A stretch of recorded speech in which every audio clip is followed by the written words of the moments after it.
oserez-vous regarder les agriculteurs français dans les yeux? Il y a quelques jours de votre propre chef, et manifestement en notre nom à tous, vous vous rendiez en Uruguay pour conclure un accord de libre-échange avec le Mercosur, qui s'apprête à signer la mort de milliers d'exploitations agricoles françaises.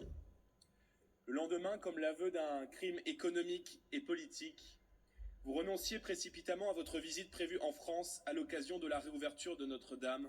Quel courage! Ces dernières heures, votre formation politique, le PPE, refusait un débat aujourd'hui même sur l'urgence agricole et sur cet accord que le Parlement français, celui de la deuxième économie du continent, membre fondateur de l'Union européenne, a démocratiquement rejeté. Comment ne pas douter de cet accord de libre-échange lorsqu'il s'apprête à nous soumettre à la concurrence avec des pays utilisant des antibiotiques activateurs de croissance ou des substances phytosanitaires qui, pour près de 80% d'entre elles, s'agissant notamment du Brésil, sont interdites en France. Pour permettre à l'Allemagne d'exporter des Mercedes, vous décidez de sacrifier l'agriculture française. Madame van der Leyen, un paysan français vaut-il moins qu'une berline allemande?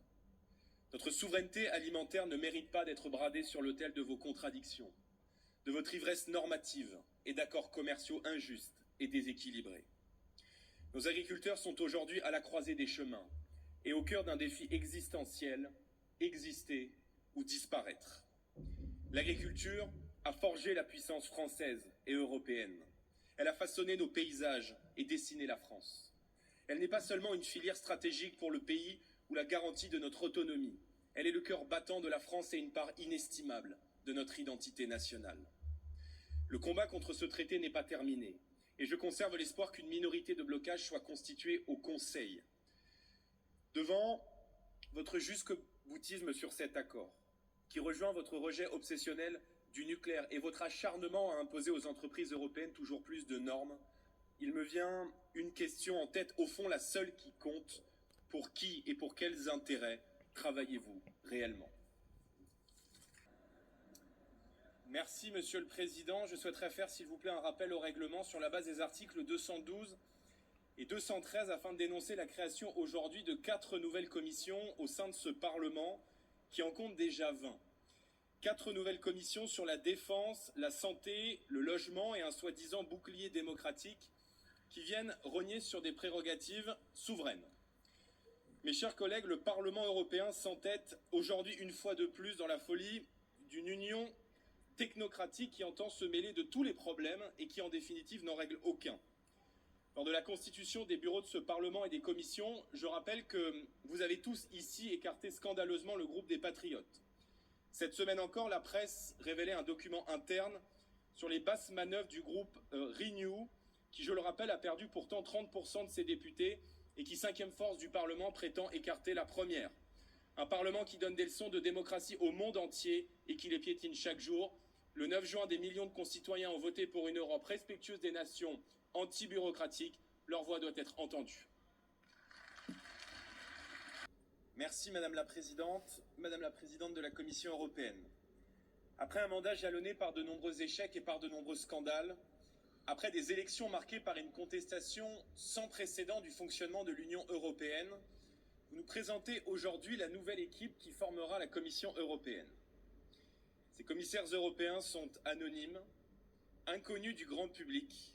Ils n'ont été élus par personne et pourtant ils dictent le quotidien de 450 millions de citoyens. Et pourtant ce sont eux qui ont droit de vie ou de mort sur des pans entiers de l'économie européenne. Ce sont eux, au détour d'un couloir à Bruxelles, qui peuvent décider d'interdire la vente de véhicules thermiques à l'horizon 2035, de plonger notre industrie dans la détresse, de soumettre les agriculteurs à des normes draconiennes, sans jamais songer aux conséquences ravageuses de ces décisions pour ceux qui les subissent. Malgré les protestations populaires, malgré les mobilisations comme celle de nos paysans, vous restez campés sur vos positions, sur votre idéologie, vous réaffirmez il y a quelques instants les ambitions démesurées du Green Deal, qui est l'autre nom plus bucolique de votre projet funeste de décroissance, qui va remettre la souveraineté des nations d'Europe et notre destin entre les mains des autres. La Commission européenne refuse de se réformer parce qu'elle refuse de reconnaître publiquement plus d'une décennie d'erreurs et d'errances qui ont mené les nations d'Europe où elles sont aujourd'hui. Décrochée face aux États-Unis, menacée par l'avancée rapide de la Chine, contestée par l'émergence de nouveaux géants comme l'Inde, vidée de ses talents qui s'expatrient chaque jour davantage, l'Europe est devenue l'homme malade des économies développées. Cette réalité devrait vous appeler au sursaut, mais elle vous conduit indéniablement à la continuité. La même inaction face à la concurrence déloyale, les mêmes règles européennes du marché de l'électricité, la même écologie punitive, le même déferlement migratoire qui change l'identité de notre continent, la même faiblesse à l'égard de l'islamisme et de ses relais. Vous êtes, Madame von der Leyen, à l'image de beaucoup d'élus ici dans ce Parlement, une femme qui se disait de droite, mais qui rêvait de se faire aduler par la gauche et par ses lubies. Les mêmes causes entraînant les mêmes effets. Ce chemin mènera l'Europe tout droit vers le déclassement. Ne comptez donc pas sur nous pour vous y accompagner. Le groupe des Patriotes votera à l'unanimité contre cette nouvelle Commission européenne.